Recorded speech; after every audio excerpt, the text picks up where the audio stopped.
Hello అందరికీ, నేను స్వరాలి. అఖండ దీపం 88వ భాగం. స్టోరీ కనుక నచ్చినట్లయితే లైక్ చేయొచ్చు కదా ప్లీజ్. అలాగే షేర్ చేయండి, ఛానల్ని సబ్స్క్రైబ్ చేసుకోండి, కామెంట్ చేయడం అస్సలు మర్చిపోకండి. ఇక లేట్ చేయకుండా మనం మన స్టోరీలోకి వెళ్ళిపోదాం. అత్త, నేను కూడా రెడీ అంటూ అక్కడికి వచ్చిన సరియుని చూసి అందరూ విసుగ్గా మొహం తిప్పుకున్నారు. ఏంటి సరియు, నువ్వు కూడా బయలుదేరావా? మేం వెళ్తోంది గుడికి, అయినా ఇప్పుడు నువ్వెందుకు అని కొంచెం విసుగ్గా అన్నాడు సంతోష్. అదేంటి బావ అలా అంటావు? గుడికే కదా నేను వస్తానంది, అయినా అందులో తప్పేముంది అని అన్నది సరియు. అవును సంతోష్, తనొస్తే తప్పేముంది, నేనే రమ్మన్నాను అని చెప్పింది భువనేశ్వరీదేవి. కరెక్టే అమ్మా, కానీ గుడికి ఎలా రావాలో ఆ మాత్రం ఐడియా లేకపోతే ఎలా? తన అవతారం చూడెలా ఉందో అని చిరాగ్గా అన్నాడు సంతోష్. సంతోష్, నువ్వు సరయుని ఈరోజు కొత్తగా చూస్తున్నావా? తను చిన్నప్పటి నుంచి అలాగే పెరిగింది, తనకి అలాంటి బట్టలు వేసుకోవడమే అలవాటు. ఈరోజు కొత్తగా మారాలంటే ఎలా మారుతుంది? నువ్వంటే మారిపోయావు గాని అందరూ అలా మారలేరు కదా అని కోపంగా అన్నది భువనేశ్వరీదేవి. అమ్మా, నాలో మార్పు నువ్వు ఏం చూసావో నాకైతే తెలియదు, కానీ మన వంశం గురించి తెలుసుకున్న తర్వాత నాకు కొన్ని పద్ధతుల మీద రెస్పెక్ట్ పెరిగింది, అందుకే అలా అన్నాను అని అన్నాడు సంతోష్. పర్లేదు బాబు, వాళ్ళిద్దరిని కూడా రానివ్వండి. అక్కడ ఆలయంలోకి ఎవరికి ప్రవేశం ఉంటే వాళ్ళు మాత్రమే లోపలికి వెళ్ళగలరు. అంతా మన చేతుల్లో ఏమీ లేదు. మీరిప్పుడు అడ్డుకోవడం వల్ల ఇంకా నష్టమే కాని ప్రయోజనం ఏమీ ఉండదు అని అన్నాడు జగన్నాథ శాస్త్రి.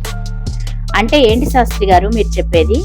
మా మీద ఏమన్నా మంత్రాలు ప్రయోగించి మమ్మల్ని లోపలికి రాకుండా ఆపేస్తారా ఏంటి అని వెటకారం కోపం కలగలిసిన గొంతుతో అన్నది భువనేశ్వరీదేవి.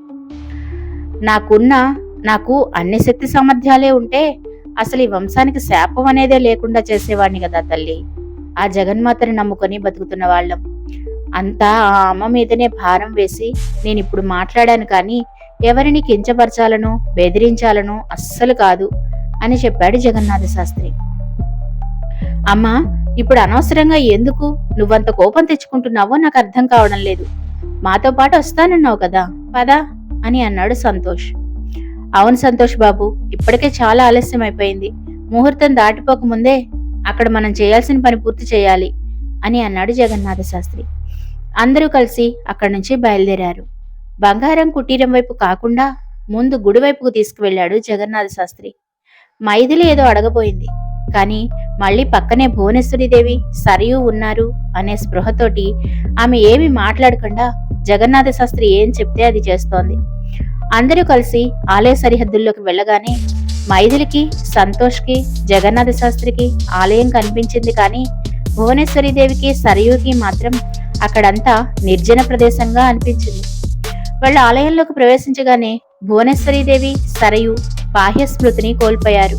వాళ్ళు అలా అక్కడ నిలబడి ఉండగానే నీలంబరి వాళ్ళకి ఎదురుగా వచ్చి మైథిలిని సంతోష్ని లోపలికి తీసుకుని వెళ్ళింది. వాళ్ళని అనుసరించాడు జగన్నాథ శాస్త్రి. భువనేశ్వరి మైథిలి మాత్రం బయటే నిలబడిపోయారు. వాళ్ళకి వాళ్ళ చుట్టూతా ఏం జరుగుతుందో అన్న స్పృహ లేదు. వాళ్ళ మెదడు ఆలోచించడం మానేసింది. వాళ్ళ చుట్టూ ఒక మాయపొర కమ్మేసింది. వాసు శ్వేతాంబరి ఇద్దరూ బయటనే ఉన్నారు. మైథిలి, సంతోష్, జగన్నాథ శాస్త్రి, నీలాంబరి అందరూ కలిసి రహస్య మార్గం గుండా బంగారు కుటీరంలోకి ప్రవేశించారు.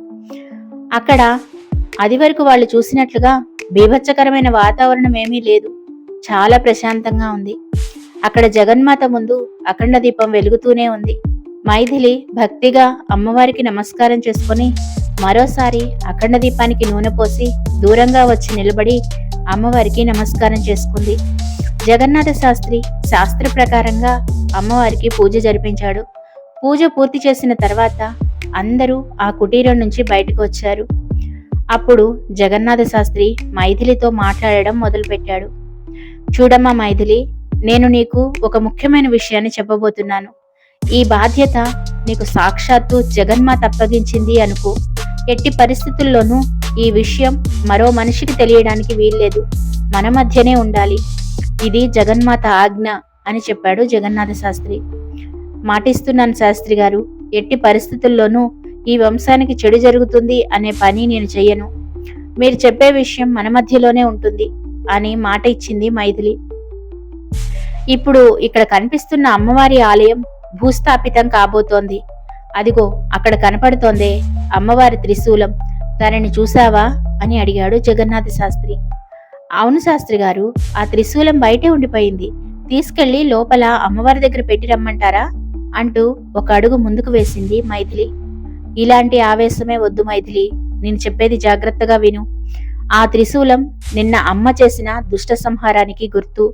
ఎవరైతే ఆ త్రిశూలాన్ని పైకి తీయడానికి ప్రయత్నం చేస్తారో అప్పుడు ఆ లోపల ఉన్న దుష్టశక్తి మళ్లీ మేలుకుంటుంది. అలాంటి అవకాశం ఇవ్వకూడదు అంటే ఆ త్రిశూలం అక్కడే ఉండాలి. ఎవ్వరూ ఆ త్రిశూలాన్ని కదిలించకుండా దాన్ని నాగబంధనంతో బంధిస్తున్నాను. ఇంకొక విషయం, ఇప్పుడు ఈ జగన్మాత ఆలయం భూస్థాపితమైపోతుంది. అందులో అఖండ దీపం నిత్యం వెలుగుతూనే ఉంటుంది.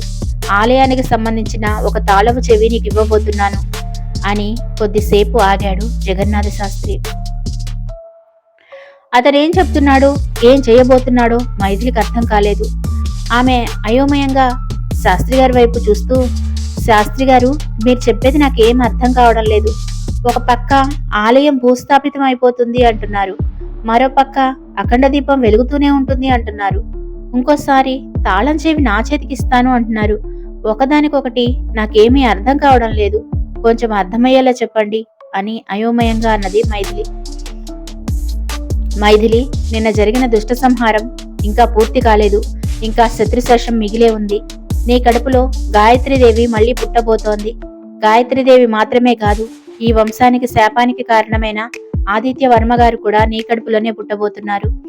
వాళ్ళిద్దరూలో పెరిగి పెద్దయిన తర్వాత ఎవరైనా సరే ఈ ఆలయాన్ని బయటకు తీసి పూజలు జరిపించవచ్చు. ఎక్కువగా అర్హత గాయత్రీదేవికి మాత్రమే ఉంటుంది. కాబట్టి ఈ తాళపు చెవిని నువ్వు గాయత్రీదేవికి 20 సంవత్సరాలు నిండిన తర్వాత అప్పచెప్పడం నీ బాధ్యత. అందుకే ఇది నీ చేతికిస్తున్నాను అని చెప్పాడు జగన్నాథ శాస్త్రి. మరి భూస్థాపితమైపోయిన ఈ ఆలయాన్ని గుర్తించడం ఎలా శాస్త్రి గారు? అదీ కాకుండా భూస్థాపితం అయిపోయిన తర్వాత కూడా అందులో అఖండ దీపం వెలుగుతూనే ఉంటుంది అంటున్నారు. నాకేమీ అర్థం కావడం లేదు అని అన్నది మైథిలి. భూమి అడుగు పొరల్లో ఆలయం శిథిలం కాకుండా అలాగే ఉంటుంది. పైన కొన్ని ఆనవాళ్లు ఉంటాయి. వాటిని నేను నీకు చెప్తాను. ఈ తాళపు చెవి ద్వారానే ఈ ఆలయం తిరిగి భూమి ఉపరితలం మీదకి వస్తుంది. అంతవరకు భూమి అడుగు పొరల్లోనే ఉంటుంది. పొరపాటున ఈ తాళపు చెవి గనక ఎవరైనా శత్రువుల చేతికి చిక్కింది అంటే వాళ్ళు ఈ విగ్రహాన్ని దొంగిలించడానికి ప్రయత్నం చేస్తారు.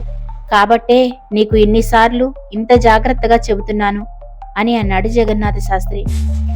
అది సరే శాస్త్రి గారు, కానీ ఈ త్రిశూలం ఎవరైనా ఇక్కడి నుంచి తొలగించే అవకాశం ఉంది కదా, అప్పుడు ఇంకా ప్రమాదం కదా, మరి దాని సంగతేంటి అని అడిగాడు సంతోష్.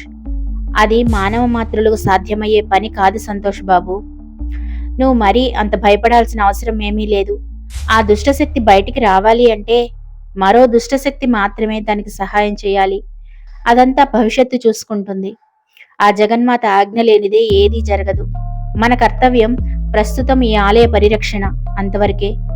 ఈ జగన్మాత విగ్రహం ఎవరికి చెందాలో చివరికి వాళ్ళకి చెందితే మన కర్తవ్యం పూర్తి అయినట్లే అని చెప్పాడు జగన్నాథ శాస్త్రి. సంతోష్కి మైథిలికి అర్థమైనట్లే ఉంది, కానీ ఏమీ అర్థం కాలేదు. కానీ ఒక విషయం మాత్రం మైథిలికి అర్థమైంది. ఇప్పుడు తను నిర్వర్తించబోయే బాధ్యత సామాన్యమైనది కాదు. ఎన్ని ఆటంకాలు ఎదురైనా తెలివిగా ప్రవర్తించి ఆ విగ్రహాన్ని మళ్లీ తనకి పుట్టబోతున్న గాయత్రీదేవి చేతుల్లో పెట్టగలగాలి. అంతవరకు మాత్రమే మైథిలికి అర్థమైంది. అందుకే మౌనంగా ఆమె ఉండిపోయింది. శాస్త్రయుక్తంగా అమ్మవారి విగ్రహానికి పూజలు చేసి జగన్నాథ శాస్త్రి వాళ్ళందరినీ తీసుకొని కుటీరం బయటకు వచ్చాడు. వాళ్ళందరూ చూస్తూ ఉండగానే బంగారు కుటీరం మొత్తం భూమిలో కలిసిపోయింది. దానిపైన ఒక చక్రబంధనం ఏర్పడింది. దానిలో నుంచి ఒక తాళపు చెవి బయటకు వచ్చింది. అది దాదాపు అరచెయ్యి అంత పొడవుగా ఉంది. జగన్నాథ శాస్త్రి మైథిలి వైపు చూసి, దానిని ముట్టుకొని అర్హత ప్రస్తుతం నీ ఒక్కదానికే ఉందమ్మా. మేము ఎవరినైనా దానిని తాకాలి అని చూస్తే భస్మం అయిపోతాము. కాబట్టి నువ్వే వెళ్ళి ఆ తాళం చెవి తీసుకునిరా. త్రికరణ శుద్ధిగా ఆ అమ్మకి దండం పెట్టుకుని నీ కర్తవ్యాన్ని నువ్వు నిర్వహిస్తాను అని మాట ఇచ్చి ఆ తాళం చెవి తీసుకుని రాపో అని చెప్పాడు జగన్నాథ శాస్త్రి. మైథిలి అలాగే చేసింది. ఆ తాళం చెవి తీసుకుని రాగానే నీలాంబరి ఆమెకి ఒక నగిషి చెక్కపెట్టె లాంటిది ఇచ్చింది. మైథిలి ఆ తాళపు చెవిని మరోసారి కళ్ళకద్దుకొని ఆ చెక్కపెట్టెలో ఆ తాళం చెవిని పెట్టి దానిని క్లోజ్ చేసేసింది. నీలాంబరి నవ్వుతూ మైథిలితో, చూడు మైథిలి, ఈ చెక్కపెట్టె మళ్ళీ నీ అంతట నువ్వు తెరవాలి అని చూసినా తెరవదు, తెరుచుకోదు. మళ్ళీ ఈ చెక్కపెట్టె తెరుచుకునేది గాయత్రీదేవి చేతుల్లోనే. దీనిని ఎలా తెరవాలో ఆవిడికి మాత్రమే తెలుసు అని చెప్పింది. మైథిలి ఆశ్చర్యంగా ఆ చెక్కపెట్టె వైపు చూస్తూ ఉంటే, ఏంటి, ప్రయత్నించాలనుకుంటున్నావా? ఒకసారి ప్రయత్నించి చూడు అని నవ్వుతూ అన్నది నీలాంబరి. మైథిలి ఆ చెక్కపెట్టె ఓపెన్ చేయడానికి ప్రయత్నం చేసింది. కానీ అది తన వల్ల కాలేదు. అయోమయంగా చూస్తున్న మైథిలి వైపు చూసి, నీలాంబరి, దైవకార్యం నిర్వర్తించడానికి ఆ దైవం ఎప్పుడూ ముందుగానే అన్ని జాగ్రత్తలు తీసుకుని ఉంటాడు మైథిలి. నీ పని కేవలం నీ కర్తవ్యాన్ని నువ్వు సక్రమంగా నిర్వర్తించడం మాత్రమే. అది గుర్తుంచుకుంటే చాలు అని చెప్పింది. అది కూడా ఒకందుకు మంచిదే. ఈ తాళం చెవి ఎవరి చేతుల్లో పడకుండా ఉండడానికి ఈ ఏర్పాటు కూడా కరెక్టే అనిపించింది మైథిలికి. అందుకే నవ్వుతూ ఆ చెక్కపెట్టె తీసుకుని తన దగ్గర భద్రపరిచింది. ఆ తర్వాత వాళ్ళు తిరిగి ఆలయం దగ్గరికి వచ్చేటప్పటికి అప్పటి వరకు అదృశ్యంగా ఉన్న ఆలయం తిరిగి ఎప్పటిలాగా ప్రకాశిస్తూ కనిపిస్తోంది. భువనేశ్వరీదేవి, సరయు ఇద్దరూ మాత్రం అలాగే మైకల్లో నిలబడిపోయారు. శాస్త్రి గారు ఎప్పుడైతే శివలింగానికి పూజ చేయడం మొదలుపెట్టారో అప్పుడే భువనేశ్వరీదేవి, సరయు ఇద్దరూ ఈ లోకంలోకి వచ్చారు. వాళ్ళిద్దరూ అప్పుడే తెలివి తెచ్చుకుంటున్నట్లుగా చుట్టూ చూస్తూ ఉంటే అందరూ అక్కడే ఉన్నారు. కానీ వాళ్ళిద్దరికీ ఏమైందో మాత్రం వాళ్ళిద్దరికీ అర్థం కాలేదు. భువనేశ్వరి కొంచెం తేరుకొని అక్కడి నుంచి ముందుకి కదలాలి అని ప్రయత్నించింది. కానీ ఆమె అడుగు ముందుకు వేయలేకపోయింది. వాళ్ల ముందు కనిపించిన దృశ్యాన్ని చూసి ఇద్దరూ నోట్లో మాట రాకుండా అలాగే స్థాణువులై నిలబడిపోయారు. భయంతో ఇద్దరికీ చెమటలు పట్టిపోయాయి. ఇంతకీ వాళ్ళిద్దరు అక్కడ ఏం చూసుంటారంటారు? గెస్ చేసి కామెంట్ చేయండి.